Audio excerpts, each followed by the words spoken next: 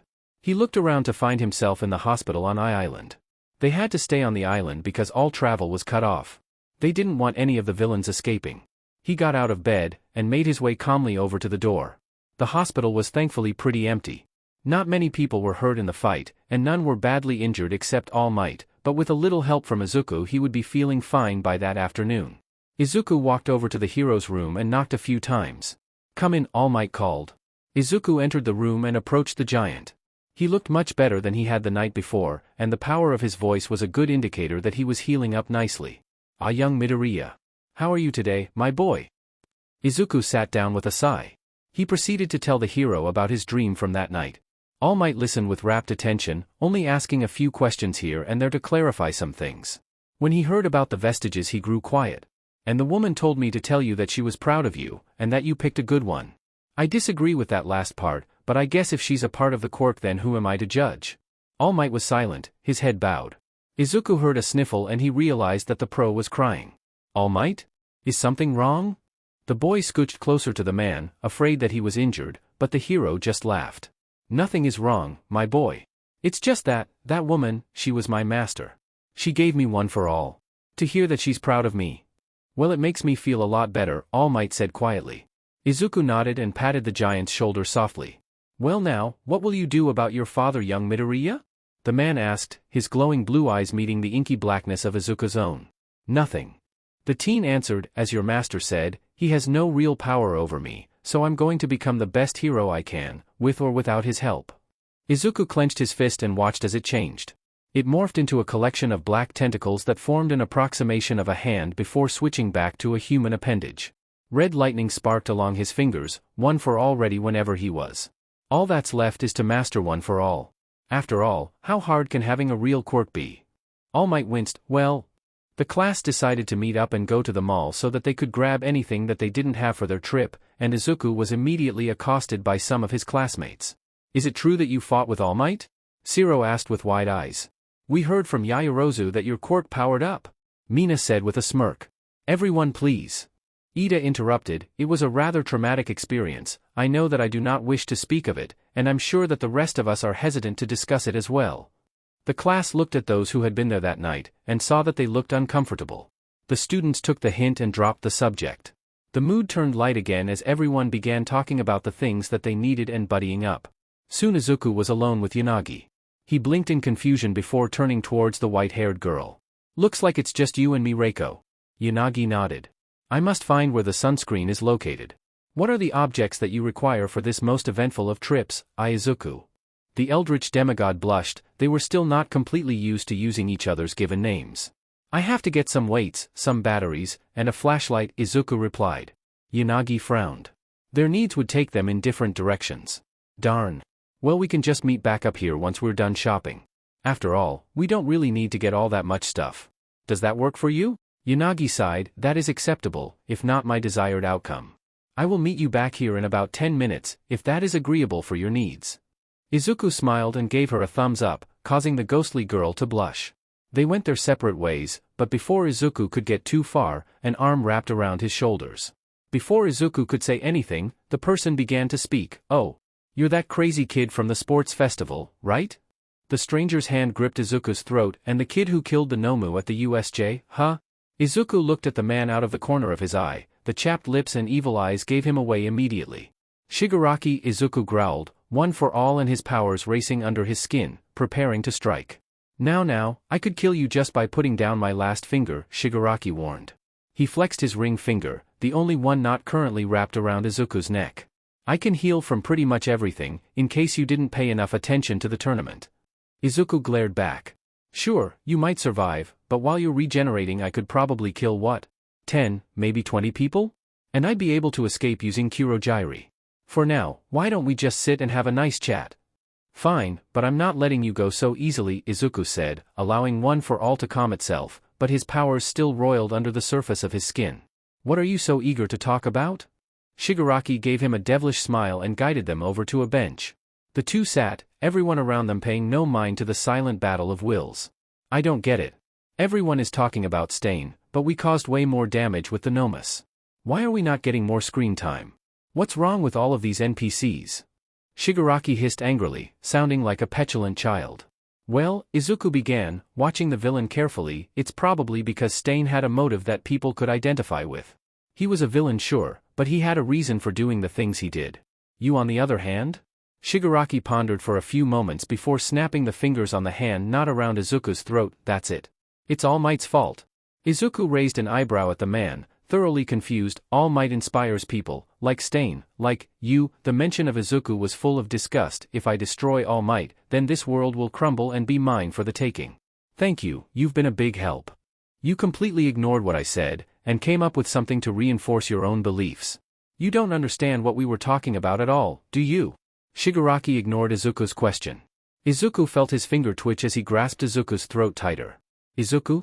A voice called out from in front of the two young men. Yanagi stood there with a slight scowl on her normally stoic face, a bottle of sunscreen clenched tightly in her hand. Oh, you had a friend with you? Well, I can't take two heroes at once, especially not when one of them is a regenerator. I guess I'll just kill you next time, little hacker. With that, Shigaraki stood and walked off. Izuku coughed roughly, his airway finally free of the sociopath's grip.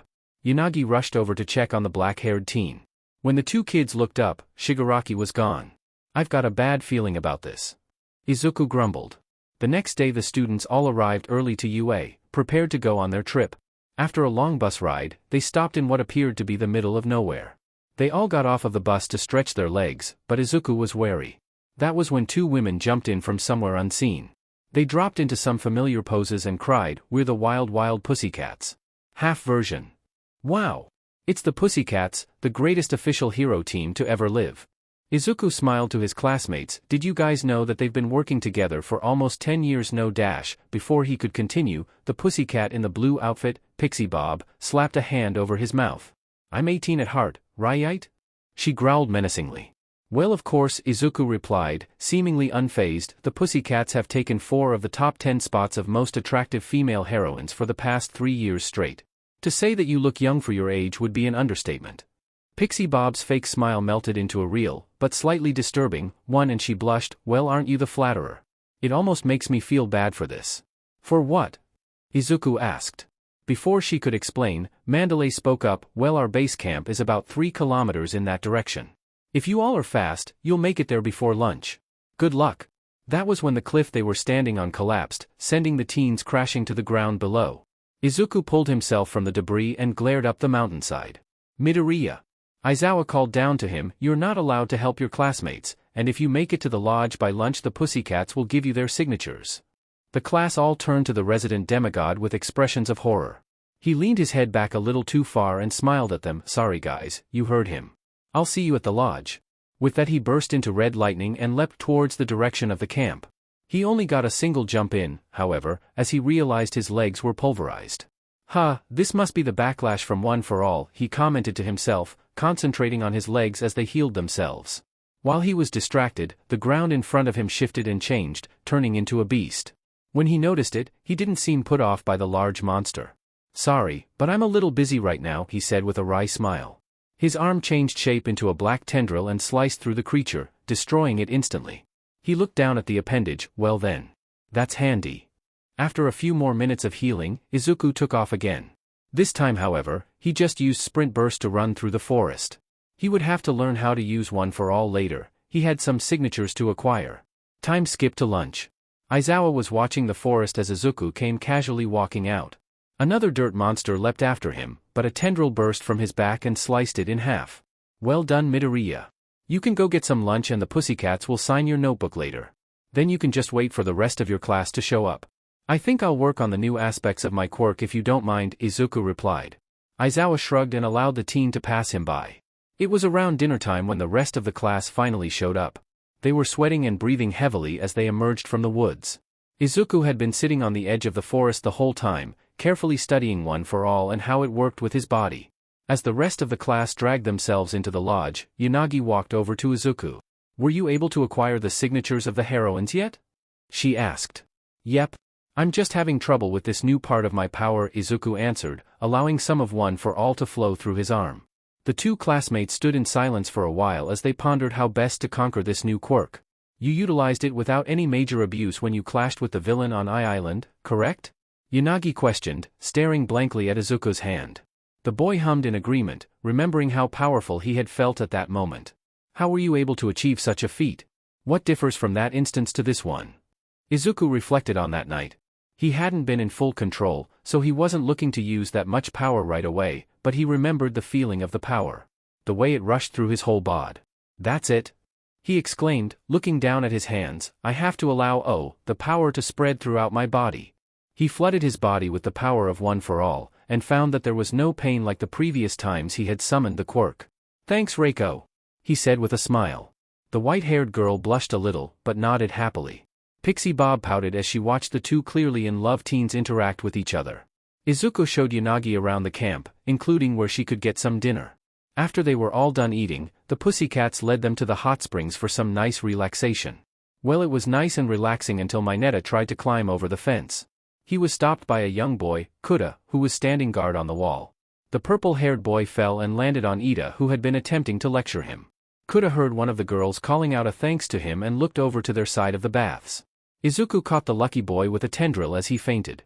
He gently pulled the boy into his arms and got out of the bath. "I'll take him to the pussycats, they'll be able to make sure he's all right," he explained, waving off the other boys' offers of help. When he found Mandalay, she told him Kuda's backstory and he felt bad for the kid. "Well, I hope he sees that heroes aren't as bad as he thinks they are," Izuku said solemnly, concern written on his face for the young boy. "You and me both, kid," Mandalay replied.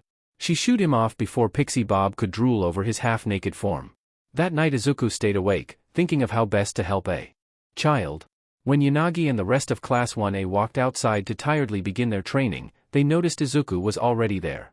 He was bouncing around in the forest, the flashes of red the only thing that most of the students could make out. When he noticed his classmates watching him with wide eyes, he took a sharp turn and landed in front of them. Hey guys. I wasn't really tired, so I got a head start. Ida, if I could actually talk to you, I have some questions about moving at high speeds." The black-haired boy said with a sharp-toothed smile.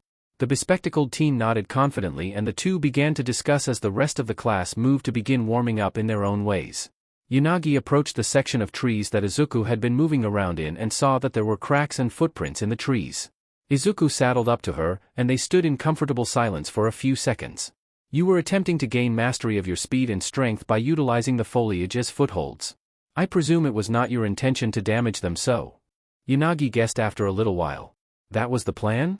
It didn't work as well as I had hoped, Izuku replied. Failure is often the mother of success, Yanagi said simply, walking off to begin stretching. Izuku stroked his chin and began to murmur to himself. As he did so, Bakugo walked up from behind him. You were out here all night, weren't you, nerd? The explosive teen asked. Izuku looked back at the blonde and considered the motives behind the question. No, just most of it. Besides, now that my quirk has evolved the way it has, I don't need as much sleep. The Eldritch hero in training sighed, thank you for the concern though.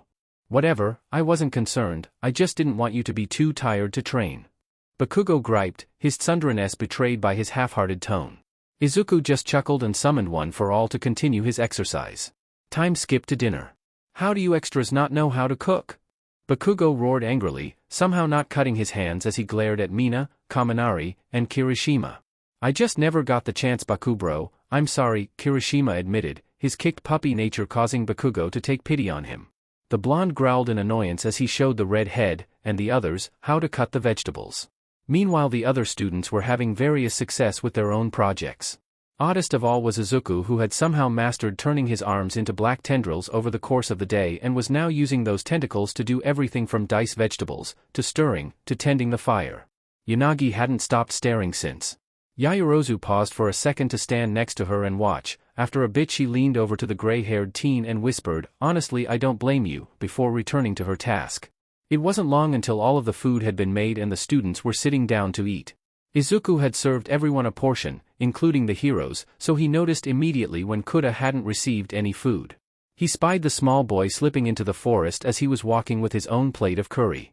The black-haired teen turned to face his laughing friends and saw Yanagi catch his eye. She had seen the red-capped lad enter the forest as well. She merely nodded in approval, and Izuku took off after Kuda. After years of tracking both killers and survivors, following the kid wasn't a problem. He finally found the boy sitting alone in front of a cave on a cliffside. He didn't put any emphasis into sneaking up behind the child, but his natural reaction was to be quiet, so it wasn't surprising when he surprised Kuda with his presence. What are you doing here? The boy spat, scowling at Izuku. I saw that you didn't get any dinner, so I brought some for you. Izuku replied smoothly, using a tendril arm to set the plate next to the kid while maintaining their distance. You know your parents loved you more than anything, right? What? Kuda hissed, confused and angry. The water hose heroes, your parents, they loved you more than anything. Izuku repeated, taking a seat a good distance from the boy. You don't know anything. They got themselves killed because they were idiots. All you heroes do is kill villains or yourselves, Kuda growled, looking away from the black-haired teen to hide the tears that poured down his face. Izuku looked up at the sky and shook his head, no. They were killed because they were trying to make the world a better place. Not just for themselves, or for others, but for you. He took a deep breath. They just happened to go against an incredibly strong villain, but they knew that someone had to do something. If they hadn't, many more people would have had their lives stolen from them. Your parents were heroes, and they loved you so much. I'm sure that they wanted nothing more than to be there for you no matter what, but that just wasn't possible. Izuku got up, pointedly ignoring the sniffling coming from Kuda's direction. If you ever need anything, just let me know. I am here for you. With that he left. By the time he returned, the pussycats had called the two classes to attention. We're going to be having a test of courage. One class will go hide in the forest and try to scare the other class as much as possible. The other class will try to go through the course without freaking out too much. Class 1B will be the scaring class today and Class 1A will be the class to pass through the course. Now let's get you into pairs. The students that failed the exams had to go to remedial training, meaning that Izuku was alone because of course he was. It was fine, that just meant that he wouldn't need to worry about waiting for anyone else. There wasn't a whole lot that could scare Izuku anyways. It wasn't until smoke started coming from the forest that the heroes noticed that something was wrong. The teachers were confronted by two people, one was a woman with a large magnet, and the other was a lizard man with what looked like a sword made from swords. Hello dearies, I'm afraid we can't let you all go help your students. We're currently looking for a few of them to chat with. The woman said. Izuku was prepared to help take out the villains, but before he could, a thought popped into his mind. Kuda! He exclaimed. We don't know where he is. Mandalay explained, clearly panicking. We wanted to respect his privacy. I'm on it then, Izuku replied, I'll be back as soon as possible. He sped off, one for all's red lightning peeling off of him as he raced through the trees. Meanwhile, Kuda had eaten the curry a while ago and was annoyed with how tasty it ended up being. He was contemplating what Izuku had said to him when he noticed the blue fire raging deep in the forest. Immediately he knew that he needed to head back to camp, but before he could, a large figure blocked his path. "Hey kid, nice hat. Wanna trade? I'll give you this stupid mask," the massive man said, pulling his mask off to reveal a horrifyingly familiar face. Kuda collapsed to the ground, shaking in fear. "Though if I kill you, I can have the mask and the hat, decisions. Muscular pondered, a twisted smile on his face. Midoriya. Kuda screamed, tears pouring down his face. "What, is that your little babysitter?" Muscular chuckled, "Where is the little prick?" That was when the villain felt something he hadn't felt since he was a young child. Bone-chilling, blood-curdling, spine-tingling fear. "I am here." Muscular barely had time to lift his arm up to defend himself when Izuku hit him. Because he had yet to grow much muscle mass, he was sent skidding a few meters away. Izuku quickly moved in between the mass murderer and Koda. "I told you I was here for you," Izuku said, giving Koda a smile over his shoulder. "I recognize you," Muscular said, glaring at the teen despite the fear that was roiling in his gut. "The boss man wanted you. He wants to kill you himself or something. I wasn't really paying attention." Izuku turned his attention back to the villain and gave him a scowl that made Muscular's hair stand on end. "Then leave the boy out of this fight," he demanded, leaving no room for argument. "If you can keep me entertained enough then sure," Muscular replied, trying for a confident smile and failing. "I've heard that you're pretty strong and that you heal well. Why don't we put that to the test?" Izuku rolled his eyes and turned around to face Koda. The boy watched as Muscular charged in anger. Head back to the camp. Just before the massive man could hit Izuku, red lightning began to spark off of him and he caught the blow easily. "I'll deal with this guy and meet you there, alright?" Koda nodded and ran as fast as he could in the direction of the camp. Meanwhile Izuku threw the shocked Muscular at the mountain. "I know that you're excited to fight, but I was a little busy there." The black-haired teen growled, "Now you can have my undivided attention." Muscular took a step back as Izuku's bones began to crack and shift. Suddenly he was taller than the villain and was wielding a hefty katana. He had become the Oni. Izuku charged at Muscular with a fierce roar. The massive man encased himself in muscle fibers and dodged out of the path of Izuku's sword. He threw a massive punch, but with a strange screeching noise Izuku disappeared. He reappeared behind Muscular and sliced through some of his muscle fibers. He had used the nurse's power to teleport away from the blow. Muscular roared in pain as the blade ripped his muscles right and left, but he grew more to replace them. Again he turned to attack, but again Izuku was gone in a shriek. Thinking that this would be a repeat of last time, the villain spun around, only to find that the teen wasn't behind him. Izuku sliced again at the man's muscles, but again he merely regrew that section of his body. Seeing that this was going nowhere, Izuku shifted out of the Oni's form. "Man, your quirk is really cool, too bad it was wasted on you," the hero in training griped. Muscular swung at Izuku, hoping to land a lucky blow. It shocked him much more than he would like to admit when he did in fact hit the boy. There was just one problem. Izuku didn't budge. Instead, tendrils of inky black energy seemed to swallow him whole as he transformed into the form he had taken upon first obtaining one for all. He roared and surged forwards. Muscular felt like he had been hit by a train as he was sent rocketing into the side of the mountain. He shook himself off in time to see Izuku rushing at him once again. He built up as much muscle fibers as he could, but it was like trying to block a hurricane with construction paper. Izuku ripped through the man's muscles and yanked him away from them. He threw the villain to the ground and leapt at him. Muscular only had time to look up before a clawed foot slammed into his face. Izuku bent down quietly. When he heard the beating of Muscular's heart he nodded contentedly. He had only knocked the man out, not killed him. The tendrils bled away and Izuku allowed one for all to course through him again. He sped off into the forest after Kuda. He only found the boy because his perk Bond unlocks potential in your aura reading ability. The auras of all other survivors within 36 meters of your location are revealed to you. He had activated it on his way back towards the camp, knowing that the kid would likely hide if he heard anyone coming. "Kuda, it's me," he said, slowly approaching the bush where Kuda crouched. He popped his head out for a moment before sprinting into Izuku's arms. I thought he would take YYOU too," the boy sobbed, clenching Izuku as tightly as his arms would allow. Izuku wrapped his arms around the child and took off into the forest. "It's alright, I won't let anyone take me, okay? Whenever you need me, I'll be there, okay?" Izuku replied, gently rubbing Kuda's back as they sped towards the camp. When they arrived, Izuku saw Aizawa quickly stalking into the woods, likely going to help the other students. "Mr. Aizawa," Izuku called. The man froze, allowing Izuku to land in front of him. "Good to see that you're alright, problem child. Aizawa said gruffly, though there was a softness to his eyes. Mr. Aizawa, I think they're trying to kidnap some of us students, Izuku explained. I took down Muscular, but he said something about his boss wanting me alive. I'm guessing that they'll take who they can get though. Aizawa frowned, alright. Find Mandalay and tell her this. Izuku left Kuta with Aizawa, despite the boys' protests, and sped off into the night. Stay safe kid, Aizawa murmured under his breath, watching the red lightning retreat into the trees. Meanwhile, Yanagi and Tsu walked through the forest in comfortable silence. The two girls were on good terms, but they were both rather quiet when there wasn't anything pressing to talk about, so they just enjoyed each other's presence as they moved towards the end of the course. It was the smoke that told them that something was wrong. Karo, we should go back to camp and tell the PP cats about the fire, Tsu said, her normally calm tone saturated with concern. Yanagi nodded along, but before they could move a knife flew past them and sunk into a tree. Ah, hello there. A girl's voice rang out. They turned towards where the knife came from to see a girl a little older than them wearing a school uniform with a mask and some strange devices. My name's Toga. So you're the other one who loves Izuku. I can tell by the way you look at him. He's so dreamy the way he can bleed and bleed without dying, isn't he? Instantly Yanagi was on the offensive. Her typically stoic expression replaced by a small scowl.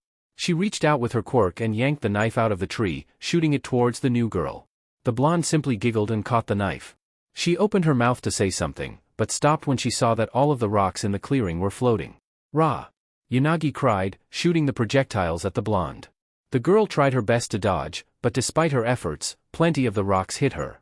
After the onslaught was done, she was covered in scratches and she was bleeding quite a bit. Well, that's no fun. She hissed, now I have to get all dolled up before I see Izuku. That was when Mandalay's voice called out in the students' minds, kids. This is an attack. You have been given permission by Aizawa to use your quirks to defend yourselves. Beware the villains as they are more than likely trying to kidnap some of you. Izuku, Yanagi whispered urgently. She turned her attention back to Toga and gave her a glare, stand aside heathen, or I shall quell you with extreme prejudice. Toga rolled her eyes, you're not fun. I thought that we could be friendly rivals for Izuku's heart, but if you're going to be like this then I don't wanna. Yanagi didn't answer. She simply held her hand up and began to walk forward slowly. Toga felt an odd feeling wrap around her. Huh? Was the only thing that she had time to get out before she was sent flying into the tree behind her. She crashed to the ground only to be hurled into the air. She slammed into the ground again before being dragged across the rough terrain to end up hovering in front of Yanagi. The gray-haired girl slugged her in the face as hard as she could, sending Toga toppling head over heels. Yanagi used her quirk to throw the blonde into another tree, cracking both the tree and something in the villain's pelvis. I said move. Yanagi screamed, using her quirk to launch Toga across the clearing into yet another tree. Tsu just stood back in utter shock as she watched Yanagi completely dominate Toga. She kinda felt bad as she watched Yanagi swing her around by her legs and send her smashing into a boulder. Just then Izuku, Tokoyami, Bakugo, Todoroki, and Shoji broke through the underbrush and into the clearing. Reiko? Izuku gasped in surprise, staring wide-eyed at the girl as she laid down one of the most savage beatdowns he had ever seen. Yanagi on the other hand lost her focus, sending Toga soaring away into the bushes. Izuku! Yanagi exclaimed breathlessly. She charged over and threw her arms around the boy, kissing him with all of her might.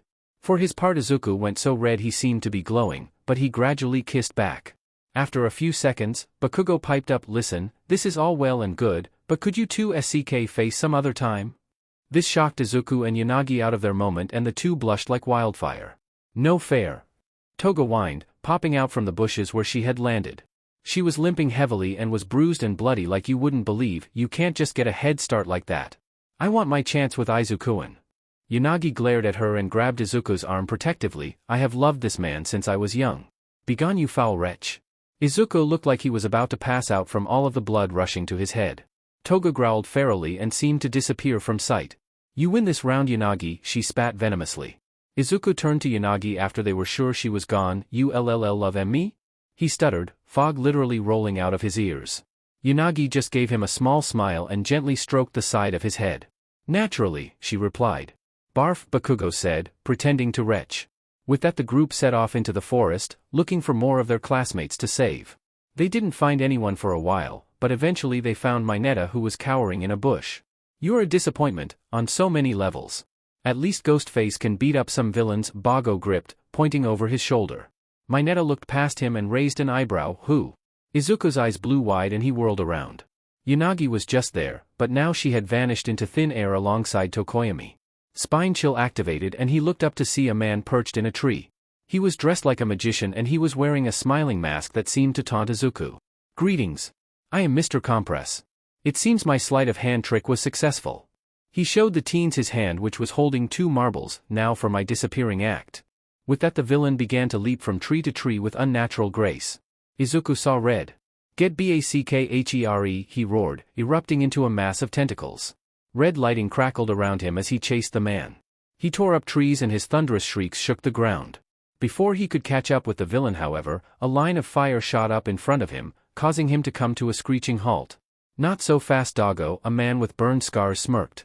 Izuku howled in anger and swung at the villain, hoping to tear him to shreds. The man simply jumped up and shot a bit of fire out from his feet, allowing him to easily clear the attack. Izuku took this opportunity to reach out for Mr. Compress, but he was stopped when a knife cleaved his arm off. "Not so fast, Izuku-kun. It's our turn to play now," Toga giggled, her cheeks blushing at the sight of his blood. Izuku roared unintelligibly and swung his newly reformed arm at her, launching himself towards Mr. Compress again.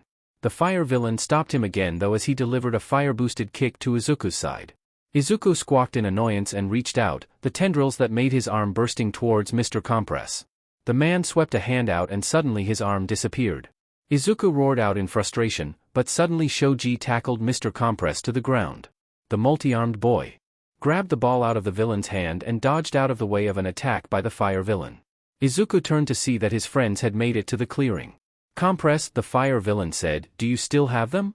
Mr. Compress took off his mask to reveal 2 more marbles hidden in his mouth.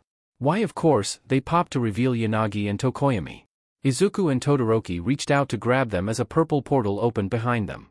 Mr. Compress stopped Izuku's advance by once again making his arm disappear, but Todoroki was able to pull Tokoyami away from the clutches of the fire villain.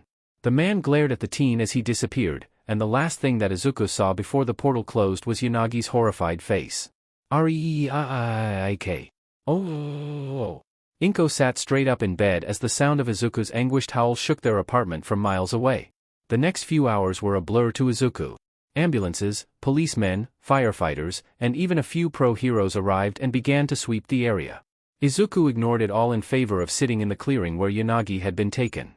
It took Ida, Todoroki, and Kirishima together to finally get him to move. They loaded everyone onto ambulances and drove them to the nearest hero hospital. The authorities wanted to be better safe than sorry, and of course Izuku had had his arm ripped off at least twice that night. By the time Izuku came back to consciousness, the sun was setting again. He had been staring at the ceiling for hours, just laying on a hospital bed. He could feel his emotions bubbling inside of him. It felt like one for all. It was like an ocean of anger slamming into a rocky cliff face of sadness as a storm of confusion roiled above him. He moved for the first time in hours. He scoured through his perks, his killers, the powers that One for All gave him. Nothing could help him now. Nothing. Except, there was a knock at his door. "Not now," he announced, readying himself. That was when Kirishima opened his door. "Midoriya, are you Dash?" Izuku glared at the redhead. He wasn't truly angry with the boy, but he was interrupting his plan at the moment and thus prolonging the time that Yanagi would be spending with her captors. "I am so angry that I could rip this planet in two." Ijiro Kirishima. "I suggest you leave now so that I may continue what I was doing." Kirishima's eyes widened and he took a step back. The aura that Izuku was giving off left no room for doubt at his statement. The teen nodded. "Sorry man, I'll come back in a bit. I think I have something you might want to hear." Izuku didn't answer, so Kirishima closed the door. Little did he know that Izuku had allowed sleep to overtake him. Meanwhile, Yanagi remained stoic as her kidnappers argued amongst each other. She could easily tell that she was not even close to their intended target. "Compress, why did you grab her? If you had captured Izuku-in, then I could have played with him. Now I have to watch my love rival sit there and imagine if Izuku-in was in her place." Toga whined. "I couldn't grab him, the others were too close. She and the bird boy were the only ones separated enough that they wouldn't have noticed. Besides, after the way she treated you, I am loath to see how she would have handled me were I to take the young man." Mr. Compress replied, "As it were I had to deal with an eldritch monster chasing me for the better part of 5 minutes. It was too much stress." "Toga's right, maybe if you had captured the DMN hacker we could have taken out the fucker. Sensei wanted to talk to him. Now all we have is some stupid 2-star pull from the gacha. We even had a 4-star until Dabi lost it." Shigaraki griped before glaring at the scarred man. Dabi flipped him the bird without even looking his way. Shigaraki growled and disintegrated the glass he was holding. Whatever, we've been over this 100 times. Let's just watch some TV. I heard that the media was going to tear UA a new one, how about we tune in? The rest of the villains in the bar gave half-hearted agreements. One of the villains, a woman named Magni, sidled up to the restrained Yanagi. I'm really sorry about this. I hope you know it's nothing personal, at least not from me. I didn't really want to be a villain, but that's just the way life works. I'll make sure that they don't do anything too bad to you, alright? Yanagi remained neutral, but it did feel good to have at least one person there to watch out for her. With that, the league as well as Yanagi paid close attention to the press conference. The gray-haired girl was a little shocked to see that the principal had not made an appearance, but Aizawa explained that he had important business to attend to pertaining to getting her back. She thought that was a good sign. She just hoped that Izuku was alright. Meanwhile, Izuku opened his eyes to find himself in his father's forest once again. He was sitting at the lit fireplace and it made him feel nostalgic for all of his survivor friends. After this was over, he made himself a promise to come back and force his father to let him see them, but for now he was on a mission. He waved his hand, using his limited control of his father's domain to extinguish the fire. "Father," he said loudly, "I have come to bargain." He felt his skin crawl as his father's attention turned towards him. From the darkness of the forest his father emerged, once again using the form of an older Izuku. "Greetings, son. I will do everything in my power to help you." Izuku scowled slightly. He knew that the entity would indeed do that, but it would want something in return. "I need your help. The woman I love was taken from me and I want her back," Izuku explained. "Then I will help you find her, my son," the entity replied smoothly, "but my assistance comes with a price." "Of course it does," Izuku sighed. "In exchange for helping me, I will give you a soul of my choosing to act as a survivor. I will dash." Before he could continue, the ghost of Nana Shimura made herself known. "Midoriya, you don't need to do this.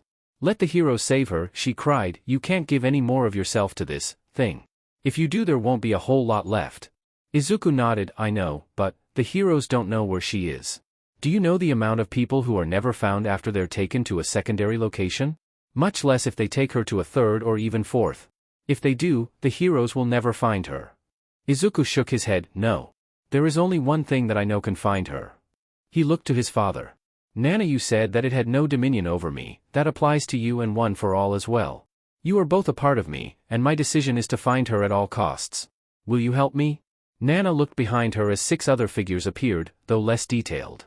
She studied them for a moment before turning back to Izuku. "We still think that this is a horrible idea, Midoriya, but if that is what it takes, then we will support you." Izuku bowed to them in appreciation. He then turned back to his father. "As I was saying, I will give you a survivor by the end of this year, but it will be one of my choosing. Is that acceptable to you?" The entity hummed, an odd feeling as it vibrated through the entire forest. "Time is but a concept to me, my son, but I agree to your terms. I will lend you my full power in exchange for what you have offered. Be warned, my child, it will be painful." The entity held out its hand, and Izuku grabbed it. "Then we have a deal." The entity began to laugh and Izuku felt its power rush through him. Normally it felt like controlling a fire hose, doable but difficult. Now it felt like an entire planet's worth of water was rushing through him in the form of a hurricane. He closed his eyes and howled in pain. When he opened his eyes, everything was different, but the same. He could tell that if he wanted to, he could hear a whispered conversation on the other side of the planet as if he were the ear that was being whispered to. He could smell the death of a species that went extinct millions of years ago if he so chose. If he wanted to, he could feel the air of someone's last breath like it were gale force winds. As his eyes roved around in his head, he realized that his sight had expanded unnaturally. He could see in all directions without even trying.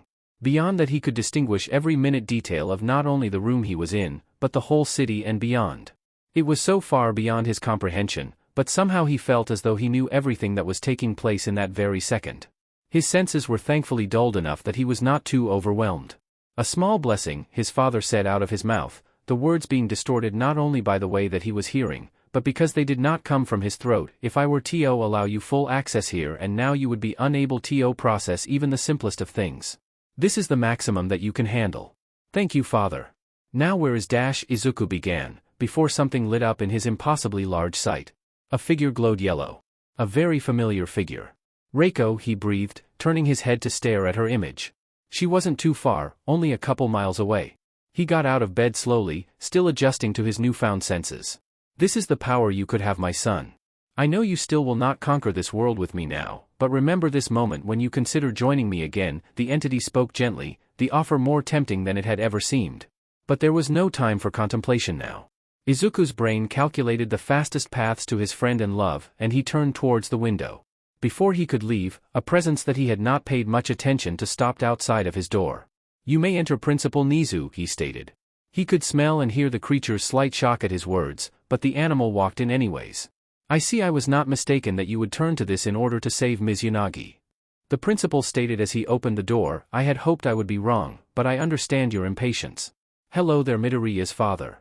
Izuku was surprised that the principal had guessed that he had turned to the entity for help, but the entity did not seem fazed. "Greetings," it said simply, once again using Izuku's mouth. "Now Mr. Midoriya, I would be a bad principal if I said that I supported what you plan on doing." The animal stated simply, taking a seat on a chair near to the bed. Izuku scowled before the creature smirked, "Which is why I won't say anything along those lines." Izuku raised an eyebrow. The principal took a sip of the tea he had brought along with him. "So Mr. Midoriya, I won't say I support your plan, however you were never told that your privilege to use your quirk was revoked. Even if we both know that this is no quirk." Izuku could feel the entity smile within him, an odd feeling that he couldn't really describe. "That means you have the ability to do almost as you please, as long as it doesn't hurt someone innocent. That is a lot of power to have. I won't take it from you though. No. Instead I will close my eyes, and when I open them I'm sure that you will have, oh I don't know, gone to the bathroom or something of the sort. Definitely not gone out to save your friend. So I will not have been able to stop you. Oh dear, that is a shame. Oh well." With that the mammal closed his eyes. "Thank you sir," was all Izuku said before leaping out the window. The animal peeked an eye open and saw something darker than the night around it disappear behind a neighboring building. He didn't know if he had made the right choice, but he knew that the heroes could use all the help they could get, and who better to help than a god. If you think that Reiko Yanagi will turn to villainy by choice because of her quirk or her stoic personality, then you need to re-evaluate your opinion on my students. Yanagi is a courageous and bright student that will become a brilliant hero someday.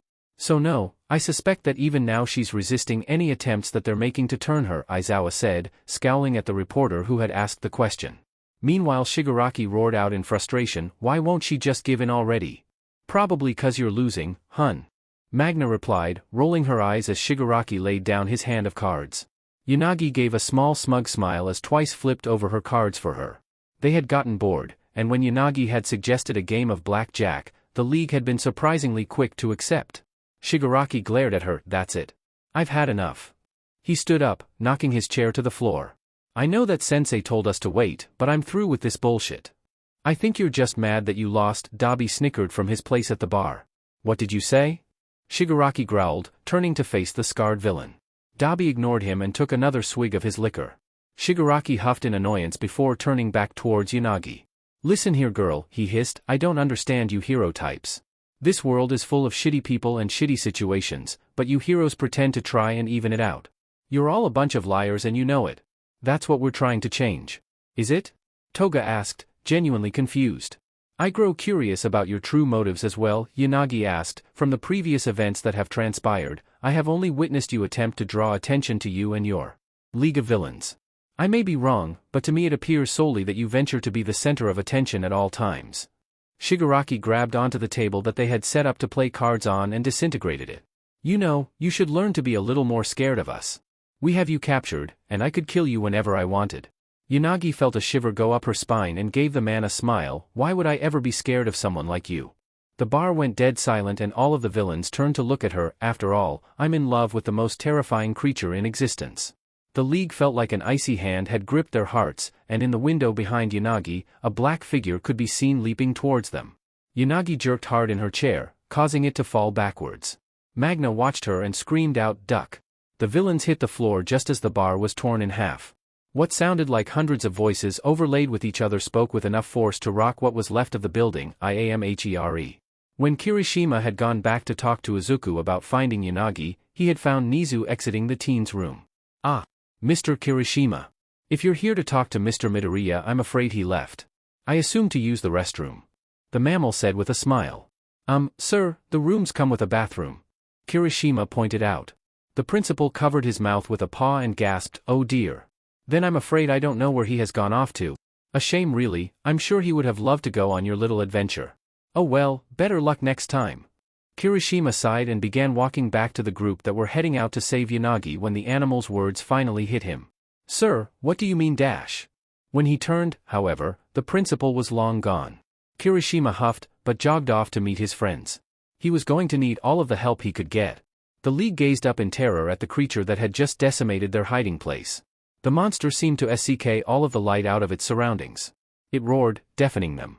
With a sweep of its arm, Shigaraki, Toga, Twice, and Dabi were sent hurtling against one of the still-standing walls. Magna tried to use her quirk on it, but it simply grabbed her with one of its tendril arms and threw her through the counter. Mr. Compress jumped at it and red lightning covered it. It disappeared from his view before slamming him into the ground.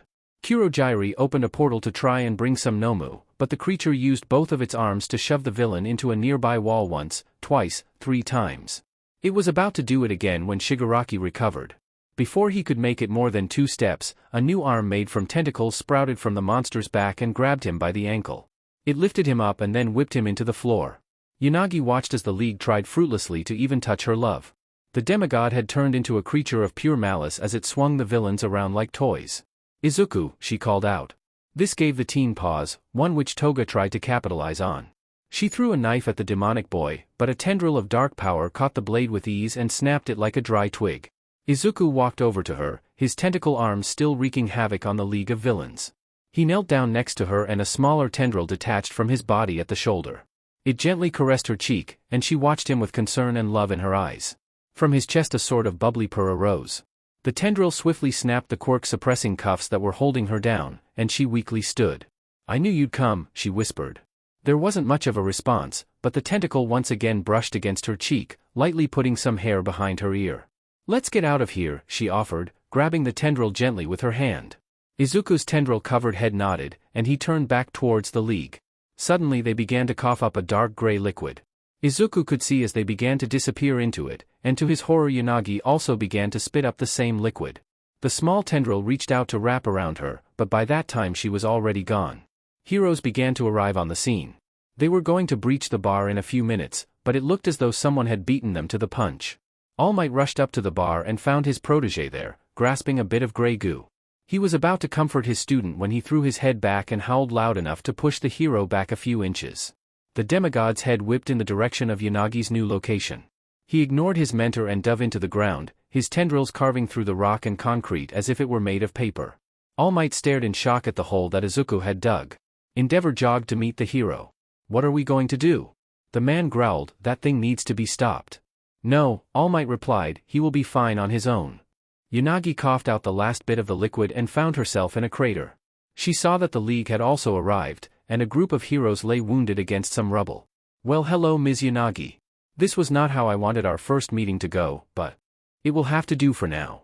A voice called out from behind her. She turned to find a man in a suit, a black mask covering his entire head. I am known as All for One, though you may call me Sensei if you so choose. Yanagi glanced around and saw that Izuku was not there, something that she didn't like. All for One took this as a sign of fear and chuckled, it's all right, I won't hurt you. You have nothing to fear. I am simply going to send you and the rest of my League of Villains on your way while I deal with some pesky heroes. Yanagi shook her head, I am not afraid. It is you who should feel fear. She could not see All for One's face, but she got the idea that he was smirking. Oh? Why? Because All Might will come for you. No, though I suspect he will come to help. No, you should be afraid of the man I love, Yanagi replied. She took a step back and braced herself. Suddenly the ground exploded underneath them, and Izuku emerged, his body heaving with furious breaths. All for One waved away the debris that came his way. He chuckled once more, this is what I should be afraid of? What can he do in the face of my pow dash? Before the villain could finish his statement, one of Izuku's arms plunged into the pavement before bursting out from under All for One. It grabbed his face and brought it hurtling into the ground hard enough to crack the mask he was wearing. All for One growled as he stood, you insolent brat. The man could say no more as Izuku rammed into him. The teen hooked his fingers under the villain's chin and used that to throw All for One through a nearby wall that had been left standing. All for One slowly got to his feet, muttering curses in all sorts of languages under his breath. Izuku lashed out with an arm of tendrils, forcing the villain to block the blow with his own arms. As he was doing this, Shigaraki tried to run and grab Yanagi, but Izuku could see him with his father's help. A large tentacle the size of a lamppost burst from the ground and smacked the hand-covered man away from Yanagi. The tendril waved menacingly around, guarding the girl from further harm. Tamura, I'm afraid I didn't plan for such a powerful foe. I'd like you to flee for now. All for One stated, dodging another attack by Izuku. But Sensei dash. The villain cried. Kurogyri, if you do the honors? The man asked, trying to keep up the appearance that he was in control. The wispy form nodded and swept across the crater. The villains fell through the misty portal, but when it approached Yanagi, something strange happened. A fog began to roll in, despite the warehouse being pretty far away from the ocean. This normally wouldn't have been a problem, but when Kurogyri's mist touched the fog seemingly consumed the mist. Kurogyri looked to All for One, but the man was having trouble keeping up, so the villain decided to leave Yanagi here. He faded out as the fog was about to reach him. All for One used several quirks in an attempt to get closer to Izuku, but was stopped when he ran face first into a tree? A very large fir tree, the kind you might find deep in a boreal forest. This gave the man pause. He knew that the boy had a wide skill set, but this seemed outside of it. He pushed himself away from the tree, only to end up with his back against yet another massive fir tree. From in front of him, the first tree began to warp curiously when suddenly Izuku burst from it as if leaping out of a pool of water. All for One raced to the side and the boy phased into the tree behind him as quickly as he had come from the first. All for One looked around and realized more trees were springing into place. More and more until the villain was standing in a miniature boreal forest in the middle of Japan. Yanagi watched as her beloved threw All for One around, treating him like he had the other villains despite the clear power difference between the two. She gently rubbed the tendril that had been created to protect her, and it curled around her softly in an oddly cool embrace. That was when All Might arrived on the scene. Young Yanagi, are you all right? He asked, giving her his signature smile. She gazed up at her love as he leapt from tree to tree, hunting down the mastermind of her kidnapping. I have been better, but I have also been much worse, the girl admitted. Then let us get you out of here. I'm sure that young Midoriya can handle this, wouldn't you agree? All Might chuckled, eyeing the tendril next to her. I would. I would appreciate being taken to the hospital if you don't mind, she replied, patting the tentacle. The large appendage gave her one last squeeze before it slithered back into the earth, leaving no trace that it was there other than a crack in the ground. Sounds like a plan, young lady, All Might laughed. He picked her up like one might do a toddler and glanced over at the fight between All for One and Izuku. As much as he wanted to go in and help his successor, he knew that he would just be in the way. He had his revenge long ago, it was now time for Izuku to get his own. Off we go! He boomed, leaping away. Izuku didn't acknowledge the fact that his teacher left with Yanagi, but he knew that it was time to go all out. He roared and leapt out of yet another tree, catching All for One off guard. He wrapped a tendril around the man's waist and pulled him to the ground, which had turned into soil rather than concrete. He slammed the villain into the forest floor, not as happy with the softer landing now that it was dirt and not pavement. All for One was quick to get back on his feet. Izuku opened his mouth unnaturally wide and let out an ear-piercing screech, loud enough that All for One had to cover his ears and use some quirks to stop his eardrums from bursting. When Izuku had finished, the man growled in annoyance, "Are you finally done now? I have grown tired of playing keep away with you. I have bigger fish to fry." The villain would have attacked there, were it not for an odd sound. A grandfather clock chiming midnight. From behind him, a tearing noise was heard, and All for One turned his quirk-reliant senses to glance at the tree his back was toward. A creature slumped out of a tear in the tree. It rose to its full height, 8 feet tall, and made odd clicking noises. Suddenly its head blossomed like a flower and it shrieked angrily. All for One dodged as it lunged at him, barely getting out of the way as it tried to crush him. It was then that another creature made itself known. A floating woman screeched at him as she tried to cut him with a large bone saw. All for One scrambled away when the woman brought it down between his feet. Next he threw his hands up and caught an arm as it came down with a butcher's knife. A large man in a white mask and blue jumpsuit breathed heavily as he tried to stab All for One. The villain threw the man at the floating woman and the flower-headed creature, bowling them over. He then leapt into the air as 2 knives slashed underneath him. 2 more white-masked people stood beneath him, one with an elongated frowning face, and one 2 small eye holes and a drawn-on smile. He was going to fly off when another monster jumped on his shoulders. He threw her off and looked disgusted at the old withered hag that crashed into the knife-wielding people at his feet. A shot rang out and he moved his head to the side, hearing a chain whiz by his head. Following it there was an old man with a harpoon gun standing not too far away. All for One flicked his finger at the man, but it was blocked by another large man with a massive sword. This man was bare-chested, and strangely had a pyramid for a head. Before he could wonder any further, something small latched onto his back and began scratching the hell out of it. He roared in pain and grabbed it. It was an ugly misshapen baby. Deciding that he had done worse, he threw the baby at the ground, hearing it cry out in pain and crawl towards a new woman who had appeared from the woodwork. This woman was carrying a hook and was also misshapen like the baby. Before he had any time to ponder what was happening, an axe hurled past his head and stuck in the tree behind him as yet another new woman came to stand next to the previous one who was now comforting the baby. All for One fired a laser at her and another shot of air pressure at the man with the harpoon gun. He was about to turn and attack more of the creatures, when he heard the sound of retching. He quickly flew to the ground as vomit came hurtling at him, splashing sickly against the forest floor. He saw a priestess sashay from the fog, a ceremonial lamp in her hand. He took a step back as the smell almost overpowered him, and a bear trap clenched around his leg. He roared in pain and broke it in two, ducking under an attack from a sword. He whirled around to see a large masked man in overalls and a broken woman with a sword fused with her hand. He used a few of his quirks to blow them away, but in doing so he had left himself open, and two blades had been plunged into his back. He cried out in pain once again, sweeping his arm behind him to knock away a man dressed up as a clown and a woman with a pig's head mask. He heard the sounds of chainsaws revving and did a backflip, dodging a large deformed man as he sped past with the chainsaw. He then ducked, barely avoiding yet another massive man with a chainsaw, though this one was wearing what appeared to be another human's face on his own.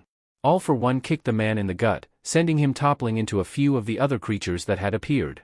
Suddenly All for One felt a club bash him over the head. He stumbled forwards in a daze, recognizing the headgear-wearing man from Shigaraki's description. He barely avoided a hooded figure as it tried to hit him with its cane, watching as it bounced off of a nearby tree. He growled and leapt away from the creatures, only to feel a clawed hand drag him back down. "How's it going, Beach?" The hand's owner laughed, his face scarred much like the villain's own. All for One kicked the man away when a bell began to ring behind him. He dodged out of the way and punched the side of the large man. He wore an odd robe and had a club made from human bones. All for One felt a sword slice across his back, thankful that the many healing quirks he had repaired the damage almost instantly. He looked behind him to see the stuff of Japanese children's nightmares, an oni dressed as a samurai with a large sword. The villain backed away from the demon, feeling fear for the first time in a long time, when he stumbled into a large chest. He whipped around to find something that made him smile. One of his Nomu. "Nomu! Distract them!"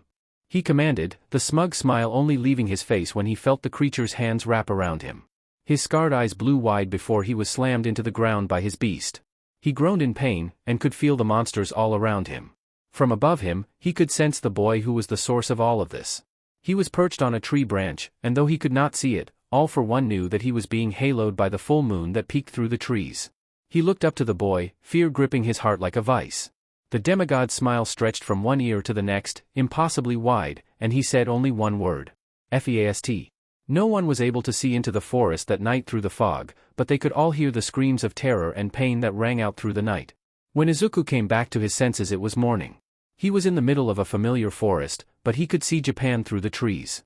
He looked to his feet and saw All for One trembling at his feet and whimpering. Izuku sighed, "Father, and I got a little carried away, I guess."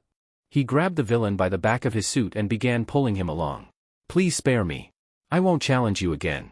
Allow me to work for you, oh cruel one." The old man pleaded as Izuku dragged him towards the edge of the forest.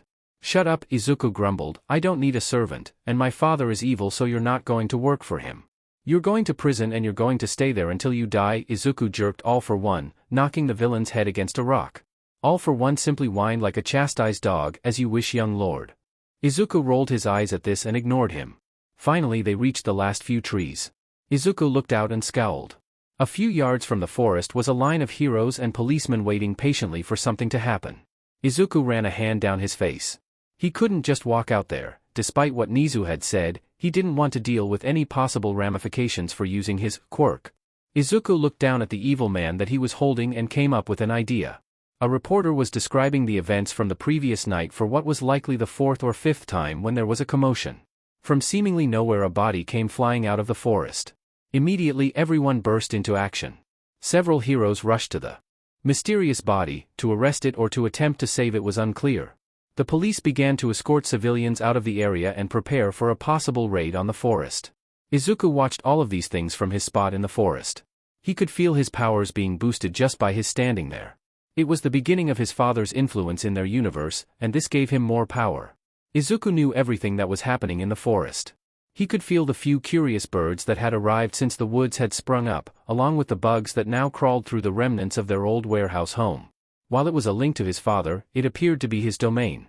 He slunk deeper into the woods, passing through the trees like the fog rolling around his feet. The trees swayed gently out of his way and he couldn't tell if they were reacting to his will or moving in the breeze. He reached the edge again in an area without police or heroes. He activated One for All and used it to leap out of the forest. He felt his powers drain a little as he left the woods and longed to return. He promised himself that he would go back soon to study it more, but he had something more important to attend to. He landed on the roof of the hospital and slipped inside. He returned to his room and found his mother there waiting for him. "I had hoped I was wrong about what happened last night, but it looks like I wasn't," Inko said sadly. "I'm sorry, Mom. A friend, for lack of a better term, was stolen by the villains. I couldn't sit around and do nothing," Izuku replied. He sat down on the bed and hung his head. "I didn't want to, but I was left with no choice," Inko sighed and sat next to her son. "I saved her and no one innocent got hurt. I was gentle with the villains and I didn't listen to father when he wanted me to consume them. I'm sorry." Inko grabbed his hand. "I know. I'm not mad at you. I was just scared for your safety, and I know that you probably don't need me to worry too much about that, but I always will. I'm glad that everything turned out all right in the end. Just try not to do something like this in the future, okay?" "I'll do my best," Izuku chuckled. Inko hugged him gently and they sat in comfortable silence for a minute or two. After a little while Izuku pulled away. "I'm going to go find my friend. We have a lot to talk about. Do you mind covering for you?" Inko interrupted with a smile. "Izuku, I've been doing that for most of the night. What's another couple of minutes? Just make sure to be back soon. There's only so many times that I can say you've gone to the bathroom before they start to get suspicious." Izuku smiled and thanked her before slipping out of the room. He slipped through the halls as silently as possible, done with the assistance of a few perks. Finally he came across All Might drinking some water from a water fountain. Izuku walked up next to the man and caused him to jump when he spoke. "All Might, do you know where Ryunagi's room is?" The hero spun around and put a hand to his heart. "Holy cow, my boy, you nearly gave me a heart attack. Try not to sneak up on others, not everyone has been healed by you." The pro chuckled a little. "As for where young Yunagi's room is, that is confidential information." Izuku looked down sadly. "So don't tell anyone that I told you." Izuku's head shot back up to look at his mentor and smiled devilishly, which isn't hard when one has razor-sharp teeth. All Might guided him to Yunagi's room and winked at him as he walked off. Izuku rolled his eyes and knocked gently on the door. "You may enter," Yunagi announced. Izuku opened the door to find Yunagi waiting patiently in her hospital bed. Her expression didn't change much, but she was obviously happy to see him. "Hi Reiko," he stammered as he slipped into the room. "How are you feeling?" "I am feeling infinitely more secure now that you are here," Yunagi replied in a cheerful tone. Izuku blushed and sat in a seat near Yunagi's bed. "I am uninjured, but the medical professionals decided that it would be for the best if they observed me for a day or two," Yunagi continued. She gave Izuku a small smile. I want to apologize," Izuku stated. Yunagi's smile turned into a look of shock as Izuku continued. "I wasn't able to save you and I couldn't track you down without my father's help. Then I broke the law to come and get you, and even then I failed to do that without putting you into more danger. I'm very sorry. I can't apologize enough." Izuku bowed to her in apology. It was then that he got whacked by a pillow. He looked up in confusion to see Yanagi scowling at him. "Surely you are joking. You did not fail me. You did your best to save me and eventually you did. For all of your power and the strength of your father you forget that you are still human. You will make mistakes, you will fall short, but as long as you don't give up, you'll never fail."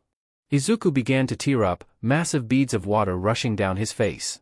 "You may have bent the laws a bit, you may not have saved me the first or even the second time, but you did not give up.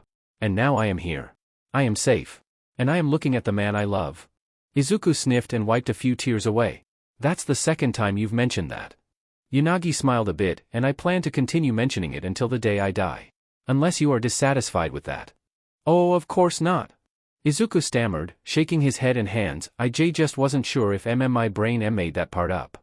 "It didn't," Yanagi teased. "What will you do now?" Izuku leaned forwards with a shy smile. I would like to kiss you, if that's all right?" Yanagi pretended to think for a second. "Perhaps, as long as that means that you will court me." "I would like that," Izuku murmured. The two teens slowly got closer and closed their eyes. Suddenly there was a knock at the door. "Young Yanagi. Are you decent? I, along with some officers, would like to speak with you." Yanagi and Izuku popped up in surprise. Yanagi realized that this was a warning to Izuku that someone would be coming in. Just a moment, she answered, looking around for somewhere Izuku could hide. As she turned back to Izuku to discuss more, she noticed that he was no longer in his chair. She looked at the window and saw that it was open. She smiled at her new boyfriend's quick thinking. She shut the window gently and rushed back into her bed. Enter. Izuku slipped back into the hospital the same way he had earlier that morning and snuck off to his room. He was a little annoyed at being interrupted, but that was overshadowed by the love welling up in his heart. It was a few hours later that Izuku was released from the hospital. The staff hadn't noticed his absence thanks to Nizu's support, so when he returned the final time he was able to get one last checkup before they let him go. His mother had gone home when he told her that he wanted to stay and check up on his friends. She had shot him a sly look, but avoided mentioning the person he was really waiting to see. Once Izuku was sure that no one was around, he scaled the building across from Yanagi's room and waited. He knew that he would almost certainly not be allowed in if he asked the hospital, so he decided that he would just wait until she was alone before dropping by. He used Michael Myers' power with the scratched mirror add-on. This allowed him to see through nearby objects and track people as they walked around. He leaned against a nearby air conditioning machine while he waited for the people to clear away from Yanagi's room. When they all finally left, Izuku allowed his arm to transform into its tendril state. He used the tentacles to grab onto the windowsill of Yanagi's room and pulled himself over so that he was standing against the wall of the building just outside of the window. Before he could knock lightly on the glass, Yanagi whipped the window open. She huffed, "I have strived to get them to leave so that you could accompany me for far too long, and the fact that I could feel your fearsome gaze upon us did not help my impatience. Get in here now and kiss me." Izuku did not need to be told twice. He swept into the room as quickly as he could without knocking anything over. Yanagi barely waited for him to be inside of the room before she pushed him down onto her bed. Izuku's eyes widened at the uncommon boldness of the girl. Said girl climbed onto the bed so that she was hovering above him and panted a little. "Are you okay? You seem a little flustered." Reiko dash. Before the demigod could continue, Yanagi leaned down and pressed her lips to his. Izuku froze for a second at the suddenness of the action, but he soon melted into the kiss. They held each other gently and the world seemed to fade out around them. They separated for a moment to catch their breath before kissing again. It was clear that they both had been waiting for this moment for quite some time. Izuku gently rolled them over so that they were laying on their sides and pulled away. They slowly opened their eyes and blushed heavily with wide smiles. "I was indeed flustered, but I am feeling much better now thanks to you," Yanagi admitted. Izuku softly caressed her cheek with his thumb. "Glad I could help. Should I call you my girlfriend now or is it too soon for that?" Yanagi leaned into his touch and sighed contentedly. "I would love nothing more than for you to call me your girlfriend and partner, except perhaps you yourself." They chuckled and wrapped their arms around each other. For a while they lay together and cuddled in silence. It was bliss to the two teens and they cherished every second of it. It wasn't until a knock at Yanagi's door reminded them that they were not the only people in existence. "One moment please," Yanagi called out, gripping her boyfriend's arms tightly to keep him from dashing out the window. She turned back to a bewildered Izuku. "Please do not flee. I do not wish to return to the mundane operations of being in the hospital. Having you here with me despite being unable to interact with you would help alleviate the monotony. Please," Yanagi whispered almost desperately. Izuku sked in a breath and knew that he couldn't deny her. "I have an idea." He pulled out the wraith's bell and mallet and rang it a few times. With this he turned invisible. "I'll still be here and I can hold your hand or something if you want." His voice was distorted, but Yanagi was still able to understand him clearly.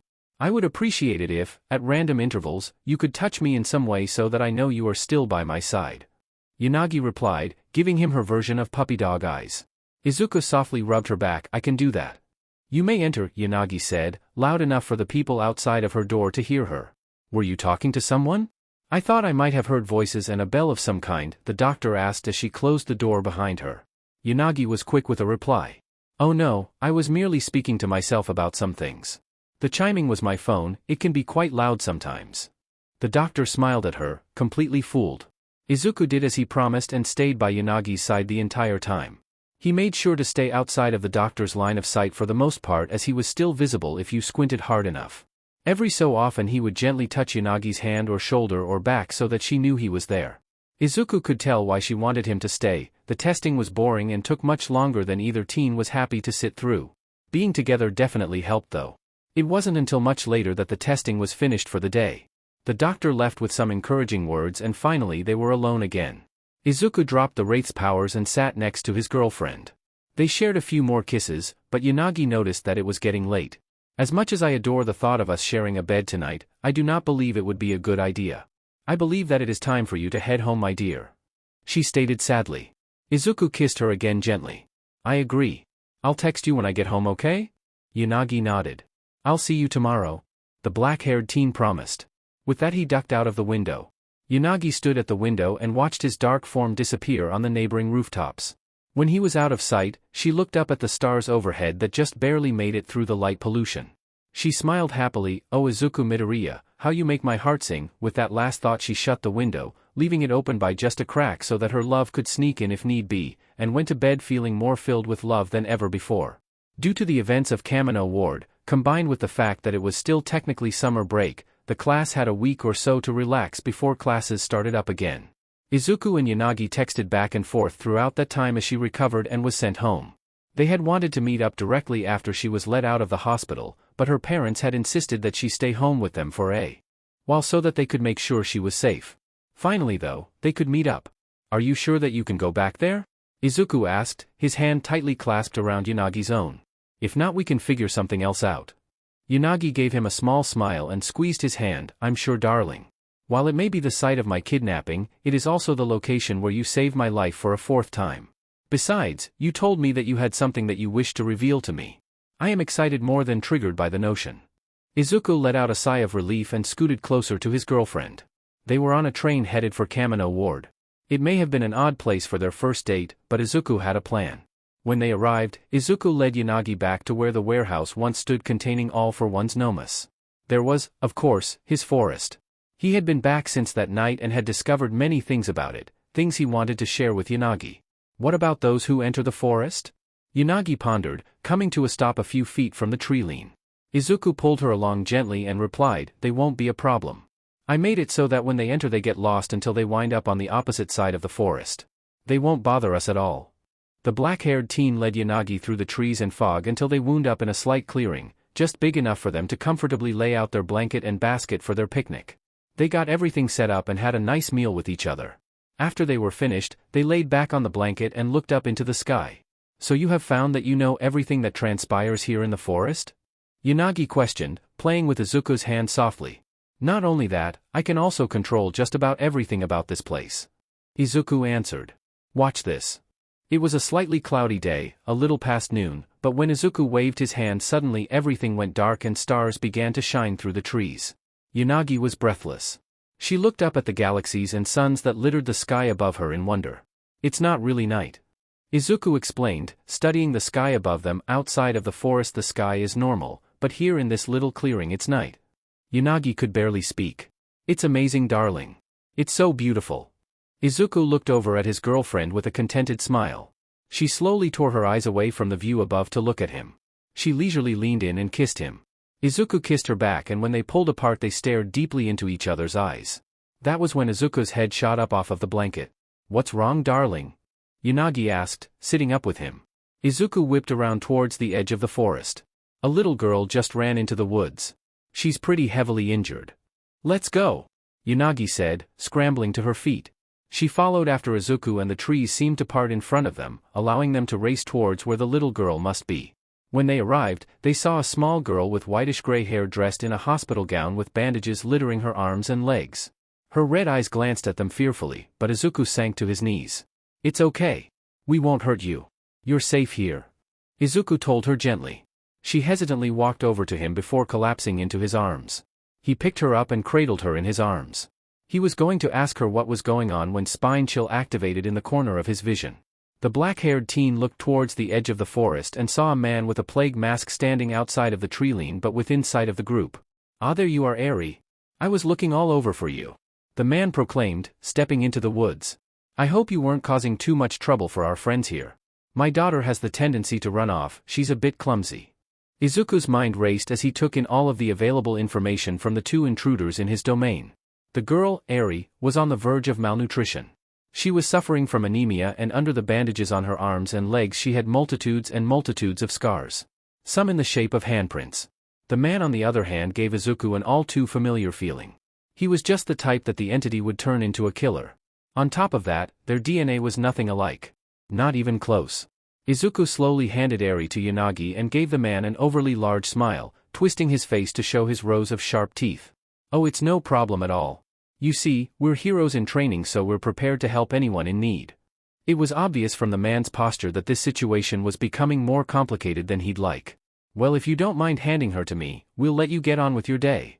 The man reached out, clearly uncomfortable with the thought of touching someone else despite claiming that Eri was his daughter. Izuku pointed behind him. Yanagi, run back to the clearing with Eri. I'll be right behind you. The white-haired teen took off into the trees. Izuku could tell that she was not happy leaving him by himself, but she knew that he was more than capable of taking care of himself. The man sighed angrily and began to take off his gloves. Why did you have to do that? Now I'll be forced to track down that girl and kill her so she doesn't talk to the heroes. You should worry about me first. Izuku growled. The man placed his bare hand on the nearest tree and Izuku could feel that he was trying to reshape the tree to attack the black-haired demigod. It took barely any effort to stop it from changing. The look on the villain's face was priceless as he realized that it had no effect. The villain tried the same thing on another tree, then on the ground, then on a bush. Nothing did what he wanted. He roared in frustration and charged at Izuku. He shot his hand towards Izuku's chest, but this was an attack that the demigod had blocked before. He grabbed the villain's wrist and squeezed. The man cried out in pain as his bones snapped like glass under Izuku's fingers. Izuku twisted the villain's arm, sending spiderweb cracks racing through his forearm and up to his shoulder. Listen to me well. I cannot arrest you yet, but I can get that girl away from you. So that's what I'm going to do. If you ever come back here or if you ever step foot near her, I will show you why. All for one lay at my feet like a dog to his master. Izuku stated, crushing the villain's bones like crackers in his fist. Now get out of my forest. The demigod raised a hand. In front of the villain's chest. As if a hook yanked on the man's back, he was sent hurtling out of the forest and down a nearby alleyway. Izuku faded into the fog, his pitch-black eyes being the last thing that the villain could see before he disappeared completely. Izuku slipped back into the clearing to find Yanagi gently cradling Eri. The black-haired teen slowly approached the two so as not to scare the girl. She looked up at him, and to his shock, reached out for him. Izuku sat next to Yanagi and allowed the girl to grab his shirt tightly and pull him into the hug. Please, explain what transpired between you and that man. Why have we kidnapped this child? Yanagi asked quietly. Izuku sighed and rubbed the back of his head with his free arm. I am able to tell a lot about whatever or whoever is in this forest. Eri has very clearly been abused for a long time, and she has no genetic similarities to that man. Besides that, she was so scared I couldn't let her go back with him. Yanagi nodded, pulling Eri closer. Izuku began to rub the girl's back gently. Can you tell us about that man, Eri? Can you tell us what he did? Eri looked up at the two teens apprehensively. She sat quietly for a few moments before explaining. She told them about how Overhaul, the man in question, takes her apart and puts her back together on a daily basis. How his goons scream at her and hit her if she does not follow their orders to the letter. By the time she had finished, the forest was alive with sounds. Not those of birds or insects, but with tearing and creaking and whipping winds.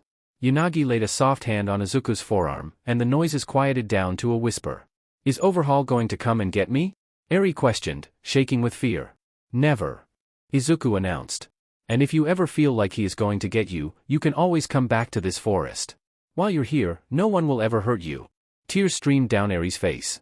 She sobbed into Izuku's shirt as he and Yanagi held her tightly. After a while she fell asleep. What are we going to do? Izuku groaned. I'm glad that we saved her, but what are we meant to do with her? Yanagi giggled and kissed Izuku on his forehead. Darling, we may have only started dating, but I believe it is best that we adopt her. Izuku's eyes widened in surprise and a blush spread across his face. She requires a home, and I cannot think of anyone better to protect her. Though what we are going to say to the authorities I cannot fathom at this moment. Izuku ran a hand down his face. I think I have an idea. A phone call later and Aizawa and Nedzu were in the clearing with them. Originally Izuku had only called Aizawa, but apparently he had been in a meeting with Nedzu, so the little mammal had decided to tag along. Well, this is certainly a predicament, Mr. Midoriya. Nedzu acknowledged. You say that you and Ms. Yanagi are planning on adopting her then? I think that is a splendid idea. You do? Izuku asked. Wait, Aizawa scowled. You do? I do. Nedzu proclaimed. He hopped from his perch on Aizawa's shoulder to the ground next to Eri. Ms. Eri, would you like our friends here to take care of you? I can assure you that they are very strong heroes. Eri shifted closer to Yanagi, but nodded. Then it's decided. I'll draft up some paperwork so that the two of you can take temporary custody over Ms. Eri, and we'll have a meeting with your parents to discuss and sign. Sir, you can't actually be considering this. They're teenagers. Aizawa exclaimed, looking as though he was about to tear his hair out. Nezu scurried up Aizawa's leg and back onto his shoulder. On the contrary, I think that this is a wonderful exercise in responsibility. The white-furred mammal smiled down at the teens. You see, this is the consequences of their own actions. They will need to be able to care for Ms. Eri and continue their hero studies. If they are unable to do so, then Ms. Eri will be removed from their care and they will be moved to general studies until we deem that they are able to continue in the hero course. Does that not sound fair to you, Mr. Aizawa?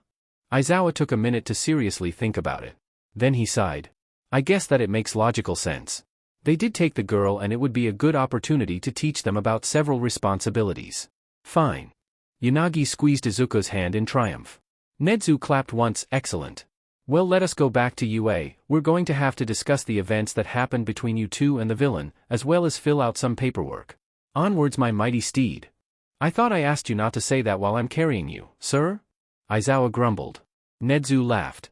Nonsense, Patsy. Away. The two teens giggled at their principal's actions and followed them out of the forest. Izuku was a little apprehensive of the conversation that they were about to have with their parents, but it couldn't be that bad, right? It was bad. Yanagi's parents were clearly in shock when Nezu told them that he approved of their plan to adopt Eri, and Izuku's mother seemed to be comatose. It took a while for everyone to calm down. Meanwhile, Eri was clinging to Izuku and Yanagi.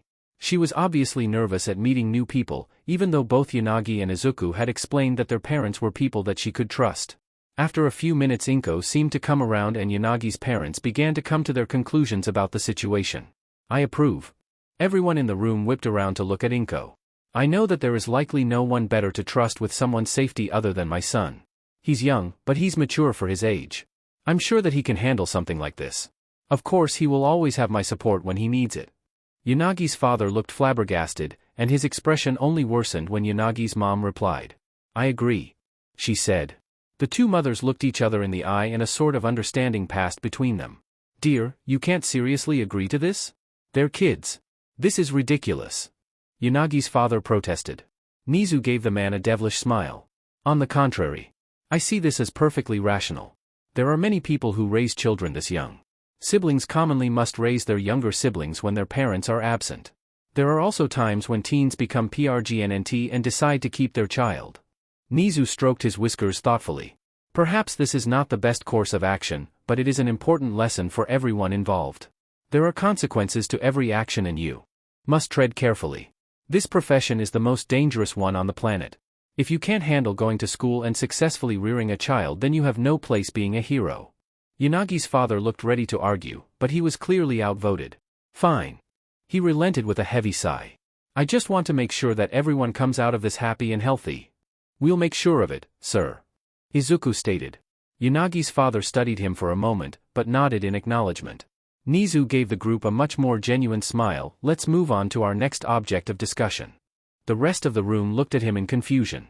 We were going to seek you out for this next topic, but seeing as you're already all here, I thought it would be easiest to talk about it now. We are creating dormitories to keep our students safe. We do not want another incident like the last one. It will also help to weed out the traitor in our midst. The parents gasped. How do you know? Inko asked. Nezu frowned, obviously dismayed at the thought of a mole. The location of the summer camp was only known to Mr. Aizawa, Mr. Kan, the Wild Pussycats, and myself. The only way for the League of Villains to get the information is for one of the students to have given the information away. The parents looked deeply unsettled from this information. It could have been unintentional, a bug in someone's phone. It could have been unwilling, due to the threats on someone's life or control through a quirk. We unfortunately cannot rule out the possibility that someone in our classes is doing this of their own volition. The dorms are a way of finding this out. Of course, neither of your children are suspected, they are clearly innocent through their actions, thus why we are informing you of this fact. I am hesitant to allow you to keep my daughter here when you could not protect her at your summer camp. However, I understand that this is perhaps the safest place on the planet, so if the Midoriyas agree to it, then I see no problem with letting her stay in your care. Yanagi's mother stated. Her father looked as though he wasn't happy with it, but agreed. Inko frowned. She contemplated for a few seconds. I think that's all right. Izuku will be safe anywhere he is. This way he can keep his classmates safe and help discover who the possible traitor is. Excellent, Nizu proclaimed. Then we'll get you the paperwork. Move-in day is in a week. If you have any questions, you may give us a call. With that the two families left the office. Who is Eri going to stay with tonight? Izuku asked, holding the girl in his arms. Yanagi replied easily, she should go with you for the night. In the event that the villain shows up, you will be able to protect her much better than I would. Izuku nodded. They parted ways with a kiss and everyone went home for an uneventful night's sleep. Time skip. The day of the move-in was hectic. Thankfully Izuku's powers made moving many things at the same time a breeze. This ease however caused many other students to beg for his help moving their stuff as well. Of course Izuku couldn't refuse them. Yanagi giggled as her boyfriend returned to her room, very tired and sweaty. Go take a shower darling, you may rest in my lap after you've done so, she said. That was the quickest shower that Izuku had ever taken. He made sure that he was clean though, can't dirty his girlfriend's lap. Ashido and Toru peeked into Yanagi's room. They had knocked a few times and invited them to come down and hang out with the rest of the class, but the sight of them curled up with Eri fast asleep was too cute. They resolved to leave them alone, after taking some cute pictures of course. They needed to start the scrapbook somewhere. Izuku looked up from his notebook where he had been checking and updating some of his notes to watch Yanagi and Eri. Eri was sitting in Yanagi's lap and the rest of the girls were standing around Yanagi's desk chatting away. They kept enough distance that they didn't spook the poor child, but Eri still seemed a bit uneasy. Izuku remembered when they had introduced the class to Eri. It had gone, predictably. Flashback to move-in day. Izuku and Yanagi had been allowed to move in early to help get Eri more accustomed to the new environment and Izuku was moving the last of their stuff inside when Ashido and Ida arrived. Ida was early because he was always early, and Ashido was early because she was so excited to move in that she had been unable to control herself. Ashido saw Izuku lugging his things inside, his arms split into multiple black tentacles so that he could grab more than two things at once, and ran up to him. Midori, she called. The teen halted and knew that he was going to regret it. Can you help carry my stuff too? There's a bunch of stuff and it's really heavy. You've got strength and arms to spare. To emphasize her point she clapped her hand onto her bicep with a wink. Izuku sighed. Sure Ashido, I can do that. This trend continued as the rest of the class showed up. Thankfully he wasn't alone. Ida, Kirishima, and Kuda joined him in helping anyone who asked. Kirishima made sure to remind Izuku of how manly he was every time they passed each other. Once everyone was moved in, Izuku went up to Yanagi's room. You are certain that this is the proper time? Yanagi asked, a bit apprehensive at introducing Eri to the rest of the class. Izuku nodded. It's either that or have them freak out when they see her moving around the dorms. It's probably best to just rip off the band-aid. Eri looked between her adoptive parents with worried eyes. She reluctantly held up her arms and Izuku looked at her in confusion. What are you doing, Eri? You said to rip off the band-aid. She shook a bit, is it going to hurt? Izuku immediately felt his heart drop. Oh no. No. He softly grabbed Eri's hands and lowered them gently. It's a figure of speech, Eri, he explained, it means that it is better to do it fast and soon so that it only hurts for a bit. I'm not going to take your bandages off. I'm so sorry. Eri blinked a few tears out of her eyes. Are you sure? Izuku nodded, feeling tears well up in his own eyes. Everything is going to be all right. We're going to introduce you to our classmates. They're very friendly and trustworthy people. If you're ever in danger and we are not around, you can always go to them. Okay? Eri nodded, though she still looked pretty concerned. Izuku and Yanagi grabbed her hands and led her out of the room. The trio took the elevator down and Eri hid behind them. When they finally reached the ground floor, Izuku took the lead. He whistled sharply and the movement around the common room stopped. Hey everyone. Reiko and I have something to talk to you all about.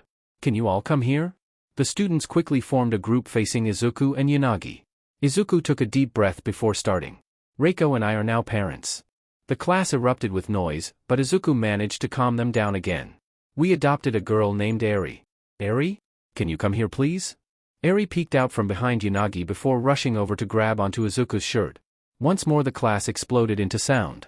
Several students rushed towards the teen and his daughter, and Eri began to look terrified, hiding herself as best she could behind Izuku.